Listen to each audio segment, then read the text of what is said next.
Hello दोस्तों, मैं अमित कुमार सिंह आपका अमित सिविल सर्विसेज एकेडमी में बहुत बहुत स्वागत करता हूं। दोस्तों, मेरे चैनल पर daily Bihar current affairs upload होता है, जिसमें हम लोग 6 अखबारों का निचोड़ देखते हैं। दोस्तों, मैं आज आपके लिए चूंकि 1-2 दिन वीडियो में नहीं डाल पाया था, तो 27, 28, 29 जुलाई 2024 के सभी इंपॉर्टेंट बिहार करंट अफेयर्स लेकर हाजिर हूँ, जिसमें हम लोग राष्ट्रीय और अंतर्राष्ट्रीय खबरों को भी देखेंगे। तो दोस्तों, इससे इंपॉर्टेंट वीडियो चैनल आपको नहीं मिलेगा।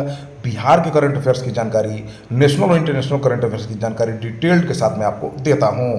तो चलते हैं आज के पहले क्वेश्चन की तरफ। राष्ट्रीय जनता दल के किस विधान पार्षद को बिहार विधानसभा से बर्खास्त कर दिया गया है? तो देखिए दोस्तों, सुनील सिंह को बिहार विधान परिषद से राजद पार्षद सुनील कुमार सिंह को बाहर का रास्ता दिखा दिया गया है। मुख्यमंत्री नीतीश कुमार की मिमिक्री या नकल करने के मामले में यह कार्रवाई हुई है। विधान परिषद की आचार समिति की जांच रिपोर्ट के आधार पर यह फैसला लिया गया है। सुनील कुमार सिंह पर सदन में असंसदीय और अमर्यादित व्यवहार का आरोप था। बिहार विधानसभा अध्यक्ष नंद किशोर यादव हैं। बिहार विधान उपाध्यक्ष जो है महेश्वर हजारी हैं।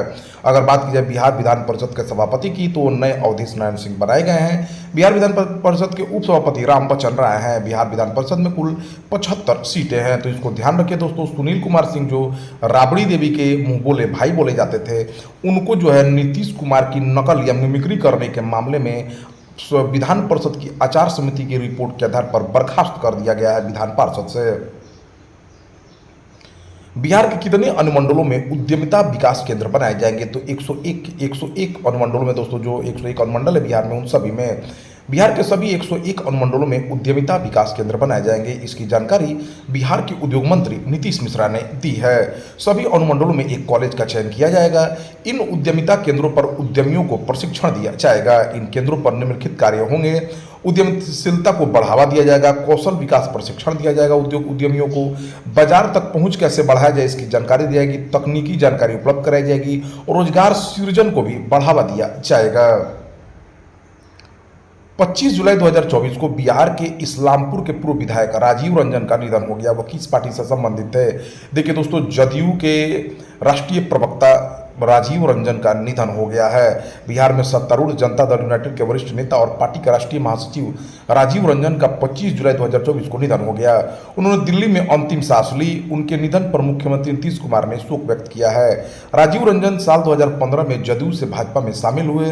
भाजपा में उन्हें प्रदेश उपाध्यक्ष और प्रवक्ता की जिम्मेदारी सौंपी गई थी। साल 2023 में एक बार फिर से जदयू में शामिल हो गए और वह साल 2010 में जदयू के टिकट पर इस्लामपुर से विधायक चुने गए थे। जदयू में फिलहाल वह राष्ट्रीय महासचिव और प्रवक्ता की जिम्मेदारी संभाल रहे थे।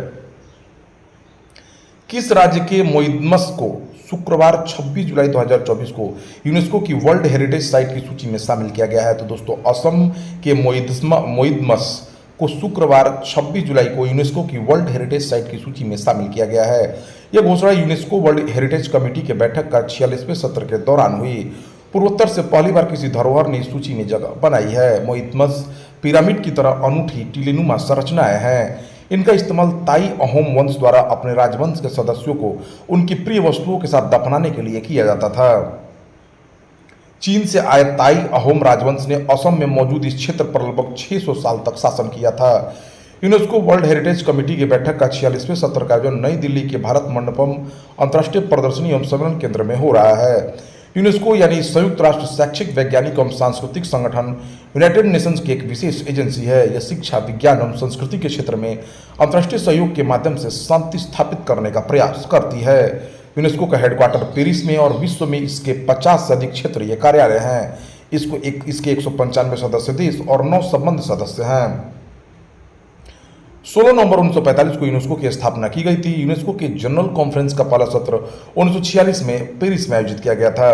असम के मुख्यमंत्री हिमंत बिस्वा शर्मा हैं। असम के राज्यपाल दोस्तों गुलाब चंद कटारिया हैं, जो दोस्तों इस बार अब चेंज हो गए हैं। ठीक है, असम के मैं बताऊंगा दोस्तों नेक्स्ट वीडियो में कौन कौन से राज्यपाल चेंज हुए हैं। सांस्कृतिक संपत्तियों को लौटाने और संरक्षण के लिए भारत और किस देश के बीच द्विपक्षीय समझौता हुआ है? तो दोस्तों, अमेरिका के बीच। भारत और अमेरिका ने 26 जुलाई को सांस्कृतिक संपत्तियों को लौटाने और संरक्षण के लिए पहले द्विपक्षीय समझौते पर हस्ताक्षर किया है। इस समझौते में चोरी की गई भारतीय प्राचीन वस्तुओं की अवैध तस्करी को रोकना भी शामिल है। इस मौके पर केंद्रीय संस्कृति और पर्यटन मंत्री गजेंद्र सिंह शेखावत भी मौजूद थे। 2023 में प्रधानमंत्री की अमेरिका यात्रा के दौरान भारत की 262 प्राचीन वस्तुएं वापस की गई थी।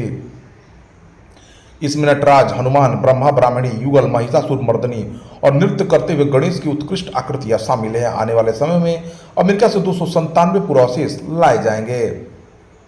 सरकार ने 31 मार्च 2027 तक देश भर में कितने प्रधानमंत्री भारतीय जन औषधि केंद्र खोलने का लक्ष्य रखा है? तो 25,000 जन औषधि केंद्र खोले जाएंगे। दोस्तों, जन औषधि केंद्रों पर सस्ते दामों में दवाई उपलब्ध कराई जाती है। केंद्र सरकार ने 31 मार्च 2027 तक देश भर में 25,000 प्रधानमंत्री भारतीय जन औषधि केंद्र खोलने का लक्ष्य रखा है। रसायन और उर्वरक राज्य मंत्री अनुप्रिया पटेल ने लोकसभा में बताया कि पिछले महीने जून तक देश भर में प्राथमिक कृषि ऋण समितियों में 547 पीएमबीजे केंद्र खोले गए हैं। भारत की पहली एकीकृत कृषि निर्यात सुविधा किस बंदरगाह पर स्थापित की जाएगी? तो जवाहरलाल नेहरू बंदरगाह पर नुहास हुआ। दोस्तों, देश की कृषि निर्यात और आयात क्षमताओं को बढ़ाने के लिए भारत की पहली एकीकृत कृषि निर्यात सुविधाएं मुंबई के जवाहरलाल नेहरू बंदरगाह पर स्थापित की जाएगी। बंदरगाह जहाजरानी और जलमार्ग मंत्री सर्बानंद सोनोवाल ने 284 करोड़ रुपए से अधिक की सार्वजनिक निजी भागीदारी परियोजना को मंजूरी दे दी है। हाल ही में मॉडल कौशल ऋण योजना को किस केंद्रीय मंत्री ने लॉन्च किया है? तो जयंत चौधरी ने। कौशल विकास और उद्यमिता राज्य मंत्री जयंत चौधरी ने हाल ही में नई दिल्ली में मॉडल कौशल ऋण योजना शुरू की। इस योजना को देश के भविष्य के लिए तैयार कार्यबल को सशक्त बनाना है। इस योजना के तहत देश भर के 25,000 युवाओं को शिक्षा और कौशल उन्नयन के अवसर प्रदान किए जाएंगे। किस राज्य सरकार ने राजीव गांधी सिविल्स अभय हस्तम योजना शुरू की है? तो तेलंगाना सरकार ने। दोस्तों, 20 जुलाई 2024 को तेलंगाना के मुख्यमंत्री अनुमुला रेवंत रेड्डी ने राजीव गांधी सिविल्स अभयहस्तम योजना शुरू की है। इस योजना के तहत संघ लोक सेवा आयोग की मुख्य परीक्षा के लिए उत्तीर्ण होने वाले तेलंगाना के सिविल सेवा उम्मीदवारों को 1 लाख रुपए की वित्तीय सहायता प्रदान की जाएगी। राज्य के इतिहास में यह पहली बार है कि सरकार ने यूपीएससी मुख्य परीक्षा की तैयारी के लिए वित्तीय सहायता प्रदान की है। तेलंगाना को 2 जून 2014 को आंध्र प्रदेश के उत्तर पश्चिमी भाग से अलग किया गया था और हैदराबाद को राजधानी बनाकर तेलंगाना का नवगठित राज्य बनाया गया था। 2019 तक तेलंगाना राज्य 33 जिलों में विभाजित है। राजधानी इसकी हैदराबाद है। राज्यपाल इसके दोस्तों सीपी राधाकृष्णन ने, मुख्यमंत्री रेवंत रेड्डी हैं। राज्यपाल राज्यसभा की 7 सीटें और लोकसभा की 17 सीटें हैं। यहाँ पर किस राज्य सरकार ने, देखिए दोस्तों, मैं एक बताना चाहूँगा कि जो भी है इसके जो मैं अभी नेक्स्ट क्वेश्चन में आऊँगा तो राज्यपाल बहुत जगह के चेंज हुए, उसको देखेंगे हम लोग। किस राज्य सरकार ने 3 करोड़ वृक्षारोपण अभियान को बढ़ावा देने के लिए अमृत वृक्ष आंदोलन 2.0 ऐप लॉन्च किया? तो असम सरकार ने। दोस्तों, असम के मुख्यमंत्री हिमंत बिस्वा शर्मा ने 19 जुलाई 2024 को अमृत वृक्ष आंदोलन 2.0 ऐप लॉन्च किया। ऐप व्यक्तियों को वृक्षारोपण अभियान में अपनी भागीदारी को पंजीकृत या नवीकृत करने में सक्षम बनाता है। इस पहल का लक्ष्य 1 अगस्त से 15 अगस्त 2024 तक पूरे असम में 3 करोड़ पौधे लगाना है। राज्य में कुल 4 करोड़ पौधे हैं, जिनमें से 1 करोड़ पौधे प्रतिस्थापन के लिए आरक्षित है।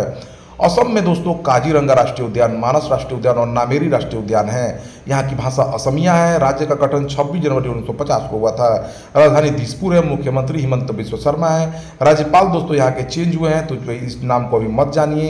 राज्यसभा 7 सीटें हैं, लोकसभा 14 सीटें। आधिकारिक नृत्य बिहू नृत्य यहाँ का। आधिकारिक नदी ब्रह्मपुत्र है।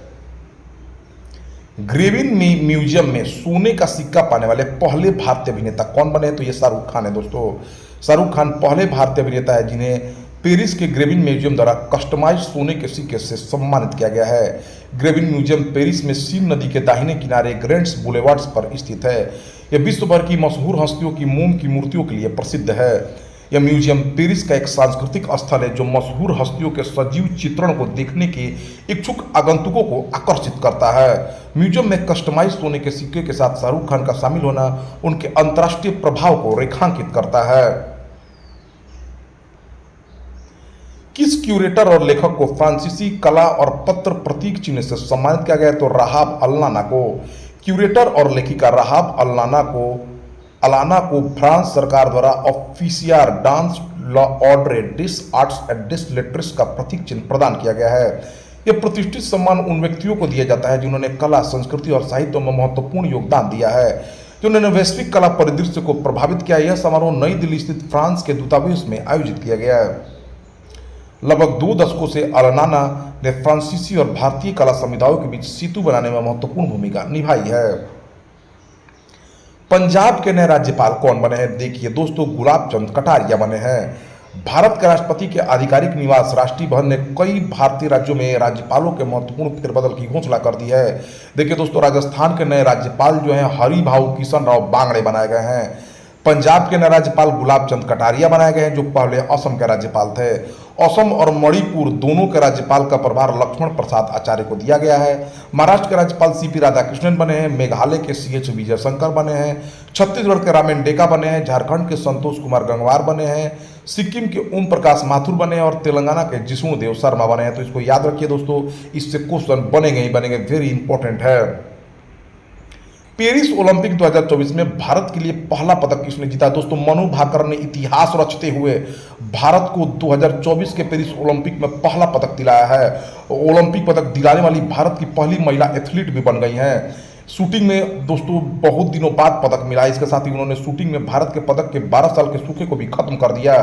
पेरिस ओलंपिक के दूसरे दिन निशानेबाज मनु भाकर ने महिलाओं की 10 मीटर एयर पिस्टल स्पर्धा में 221.7 स्कोर के साथ कांस्य पदक अपने नाम किया है।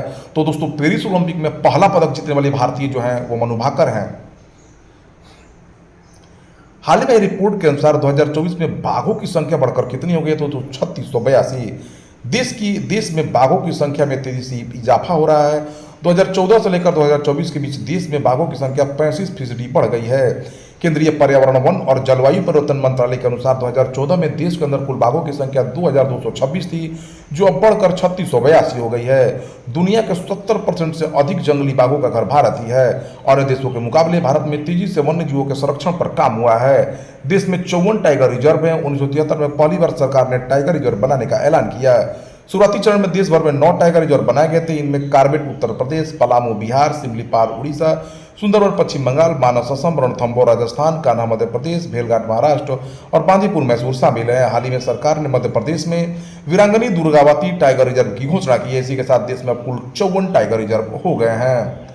तो दोस्तों, यह रहा 27, 28, 29 जुलाई के सभी इंपॉर्टेंट बिहार करंट अफेयर्स, राष्ट्रीय और अंतर्राष्ट्रीय घटनाओं के साथ। ऐसे ही वीडियो प्राप्त करने के लिए आप हमारे चैनल से जुड़ जाइए। Thank you for watching my videos.